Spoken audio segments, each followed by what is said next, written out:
Eh bien, bonjour à tous. Alors là, petite situation exceptionnelle. Nous sommes dans un endroit dont je vous ai souvent parlé. On est au Biogerme, en compagnie de Guillaume. Salut Guillaume. Bonjour Xavier, ravi de vous accueillir. Et donc, voilà, moi le Biogerme, je ne cache pas ma sympathie pour ces producteurs de semences. On va essayer de vous les présenter un petit peu. Donc, on va déjà commencer par effacer un gros mot. On parle du GIE, le Biogerme, groupement d'intérêt économique. Qu'est-ce que c'est un GIE schématiquement? Un GIE, c'est une petite coopérative. C'est un statut qui est un peu différent, mais qui est une petite association on a une douzaine de fermes associées, ce qui représente une vingtaine de personnes qui travaillent à la sélection, la multiplication, la commercialisation de nos graines. Ok. Sur quelle surface à peu près? Si on totalise toute la surface qui sont consacrées aux potagères fines, aux fleurs, et on totalise une surface de 10 à 20 hectares de production. C'est donc quelque chose d'assez modeste. Et combien de taxons vous avez à votre catalogue du coup sur ces 10-20 hectares? On a aujourd'hui développé une gamme de 450 à 500 variétés. Ah ouais. Si on comptabilise les fleurs, les aromatiques, les semences de grande culture destinées à usage d'engrais verts aussi. D'accord. Voilà.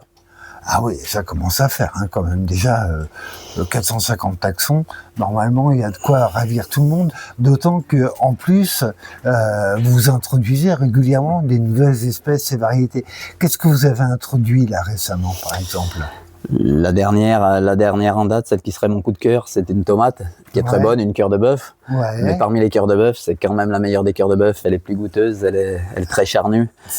Et elle a une belle couleur rouge pourpre foncé, c'est la tomate cœur de bœuf noire. Ok, bon bah alors... tous les amateurs de tomates seront ravis. Ce sera... Alors il est encore temps, là, on peut encore semer des tomates.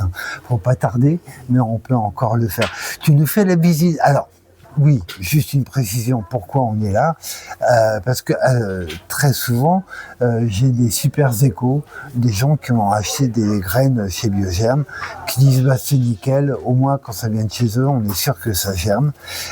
Et on va voir, grâce à cette visite avec toi Guillaume, que c'est pas du tout le hasard, qu'en fait il y a un vrai travail derrière. Donc là on est un peu dans les coulisses du Biogerme, on n'est pas dans les champs, on n'est pas dans les jardins, on est une fois que la récolte des porte-graines a été faite, et c'est là que commence tout un autre travail que Guillaume va nous présenter. Je vous invite à le faire avec moi, on va commencer. Eh ben avec plaisir, on te suit.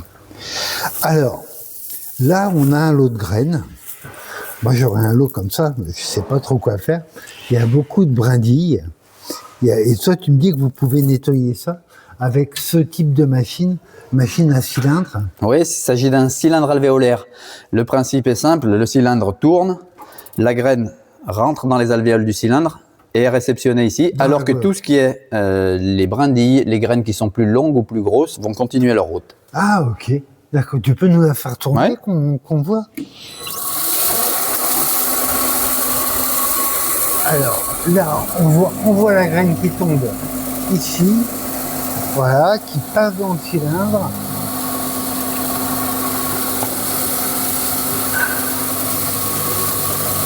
Et là, à l'arrivée, elle est toute propre. Je vais vous la récupérer.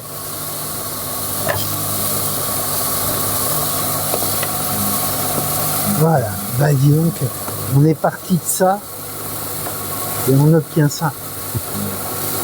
Eh ben, dis-moi, c'est un métier. Ça sert de soutiller. Ouais, c'est un métier. Toujours dans la salle des machines de Biogerme, machine ne signifie pas que la main de l'homme n'a plus besoin d'être là. Hein. Donc là, tu vas nous faire un pré-tri, en fait, à l'aide de tamis. Donc on voit toute la collection de tamis là.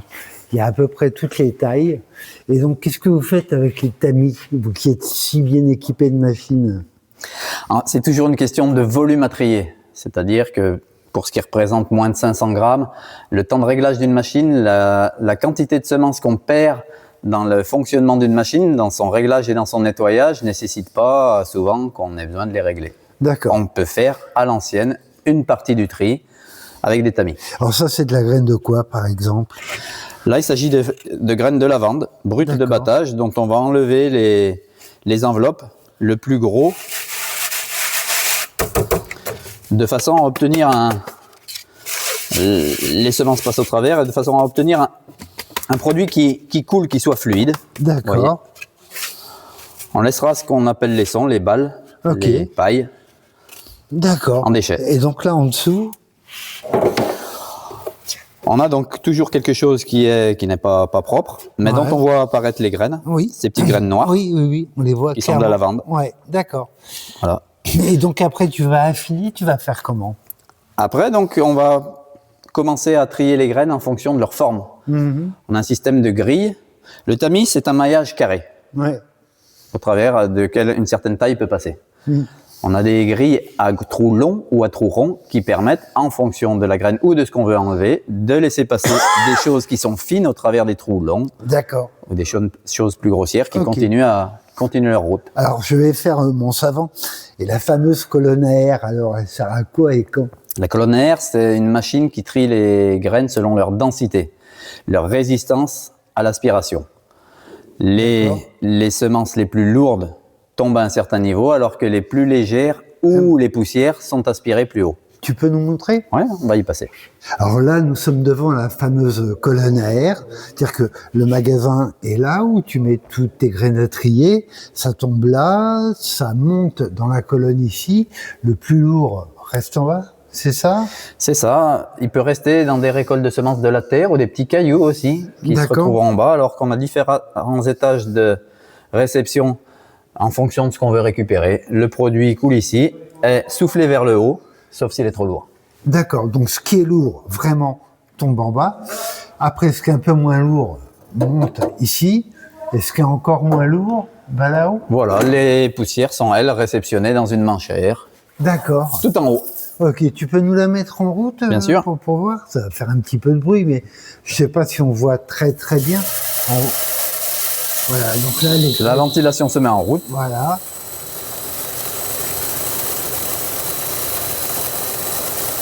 D'accord, puis là, ça tombe en dessous, là. Et là, pareil. Là, c'est la bonne. On réceptionne la graine la plus grosse, la plus lourde, Ouais, souvent la meilleure, ouais. la plupart du temps la meilleure.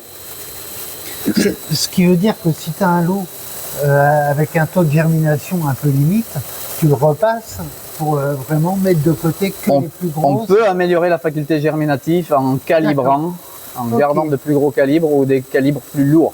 D'accord. Il faut que l'amande soit bien constituée dans une semence pour qu'elle puisse qu'elle germe germer. bien, ouais. Et on D'accord. a, en fonction des graines, celles qui sont mal finies, elles peuvent avoir une amande qui est pas pleine, qui laisse passer de l'air entre son enveloppe et les téguments. D'accord. Ça, c'est pas bon. Ok, bah superbe. Alors là, on est dans un endroit très important du biogerme, puisque c'est là, dans ce petit laboratoire, que vous faites tous les tests de germination. C'est bien ça? C'est ça, c'est ici qu'on vérifie la qualité des lots, qu'on se fixe un niveau d'exigence quant à la faculté germinative et la vigueur germinative que doivent avoir les jeunes plantules, qu'on décidera ou non en fonction de renettoyer ou de mettre en vente. D'ailleurs, tu m'as montré un bouquin, vous avez des normes très précises à Ouais, c'est suivre. les normes de l'ISTA, des règles internationales qui fixent des conditions de germination entre D'accord. guillemets optimales, Ok. qui doivent être respectées pour être comparées et être D'ac- des étalons. D'accord. Alors là, si je regarde, il y a plusieurs boîtes. Oui, donc Est-ce que tu peux nous expliquer un peu ce qui se passe là-dedans? selon les espèces, chaque espèce a des protocoles de test de germination à respecter, des températures qui lui sont propres, une certaine hygrométrie également, et des durées de germination. On doit compter à un certain nombre de jours chaque plantule, son niveau de développement, D'accord. différents critères, essentiellement morphologiques, pour savoir si une plantule est suffisamment vigoureuse et apte à continuer à vivre, doit être comptabilisée dans la germination ou pas. Vous avez des taux minimums qui vous sont fixés, qui vous sont donnés? Il y a effectivement... Vous fixez de vous-même. Il y a les deux. Il y a les règles qui sont fixées par l'administration, par l'interprofession. Et nous, on a nos propres standards biogermes qu'on se fixe toujours au-delà des règles habituelles, ne serait-ce que parce qu'on sait que toutes nos semences partiront chez le client avec cet optimum de germination. libre derrière à la semence d'être plus ou moins bien conservée par le jardinier ou par des conditions D'accord. qu'il ne maîtrise pas forcément. Et pour éviter qu'au moment où il sèmera sa graine et qu'il puisse être déçu par la germination, bah, on part toujours sur des semences Sur un optimum, quoi. qui ici Vraiment. sont normalement au top. Ici, on est dans le coffre-fort de Biogerm. Alors, parle-nous un peu de ce coffre-fort, de cette pièce qui n'est pas une chambre froide, mais une pièce thermorégulée où l'hygrométrie est régulée, c'est ça? Oui, c'est notre lieu de stockage. On en a deux. Et pour les potagères fines, pour les petits volumes, on utilise celui-là qui est au centre du bâtiment. Ok. Et dont on régule la température et l'hygrométrie. D'accord. De façon à ce que les graines se conservent mieux dans le temps, elles passent des années tout en conservant une bonne germination. Tout ce qui rentre ici a été testé, atteint notre qualité Biogerm et sera utilisé au fur et à mesure des besoins. Donc c'est ça qui peut être en sachet, qui peut partir chez moi, chez n'importe quel client du Biogerm. En fait. Effectivement. Celles qui sont passées par là, elles ont eu un test de germination avant, elles sont stockées dans des conditions optimum ensuite, et après elles peuvent être en sachet par exemple. C'est notre stockage de base, Ok. Ouais, notre endroit le plus précieux. D'accord, bah super. Donc on sait tous que voilà, Biogerm a un coffre-fort. Alors là, on est presque à la dernière étape. Et donc si on s'écarte un peu, on voit cette drôle de machine. Donc qu'est-ce qui se passe ici? Ici, on est devant une machine de conditionnement. C'est là qu'on met la graine qu'on a vue précédemment en vrac dans les sachets, dans des conditionnements qui correspondent à l'utilisation qu'en aura un jardinier. Ok. Et donc, si on regarde, alors là, complètement dos à la caméra, en fait, c'est tous vos sachets d'avance qui sont là et qui vont être remplis en fonction des commandes. Tous les sachets vides qu'on a à remplir dans une année. Ça représente quelques centaines de milliers de sachets. Donc là, c'est la bécane qui fait ça. Vous pesez pas les graines une par une. On règle la machine en fonction d'un volume qui correspond à un poids que lui, on a pesé avec des balances de précision. D'accord. Ok, bah super. Donc voilà, mon petit sachet va être rempli.